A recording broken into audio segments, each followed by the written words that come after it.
படிக்கும் போதே வேலை வேண்டுமா? வெளிநாட்டில் வேலை வேண்டுமா? வாங்க Amrita international institute of hotel management, Thadagam road, Kovai. தொடர்புக்கு 9578109555.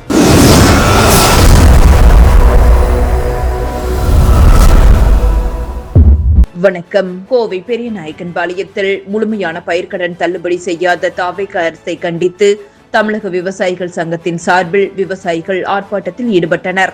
தமிழகத்தில் புதிதாக பொறுப்பேற்றுள்ள தாவேக அரசு தேர்தல் வாக்குறுதியாக அறிவித்தபடி விவசாய பயிர்க்கடன் தள்ளுபடியை முழுவதுமாக செய்யாத நிலையில் விவசாயிகள் பாதிக்கப்பட்டுள்ளனர்.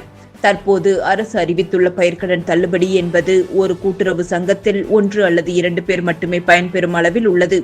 ஏற்கனவே விவசாய தொழில் நலிவடைந்து வரும் நிலையில் அரசின் இந்த நடவடிக்கை விவசாயிகளை மேலும் வேதனைக்கு உள்ளாக்கியுள்ளது. எனவே பயிர்க்கடன் தள்ளுபடியை முழுவதுமாக செயல்படுத்தாமல் ஏமாற்றம் அளித்த தாவேக அரசை கண்டித்து தமிழக விவசாயிகள் சங்கத்தின் கட்சி சார்பில் பெரியநாயக்கன்பாளையம் பேருந்து நிலையம் முன்பு ஆர்ப்பாட்டம் நடைபெற்றது.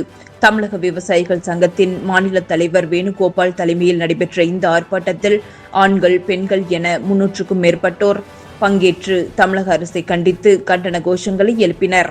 இன்று தமிழக விவசாயிகள் சங்கத்தின் சார்பாக தொடக்க வேளாண்மை கூட்டுறவு சங்கத்திலே கடன் பெற்றுள்ள விவசாயிகளை ஒருங்கிணைத்து தேர்தல் அறிக்கையிலே சொன்னவாறு தள்ளுபடி செய்ய வேண்டும் என்று ஆர்ப்பாட்டம் நடத்தி கொண்டிருக்கின்றோம்.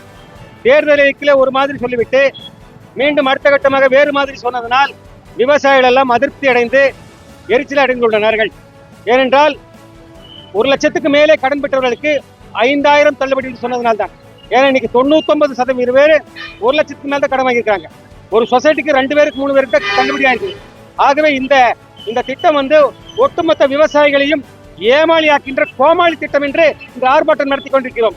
இந்த ஆர்ப்பாட்டம் நடத்துகின்ற வேளையிலே 75,000 வரை தள்ளுபடி என்று முதலமைச்சர் அறிவித்ததாக செய்தி வந்துள்ளது. இதை நாங்கள் ஏற்புடையதல்ல.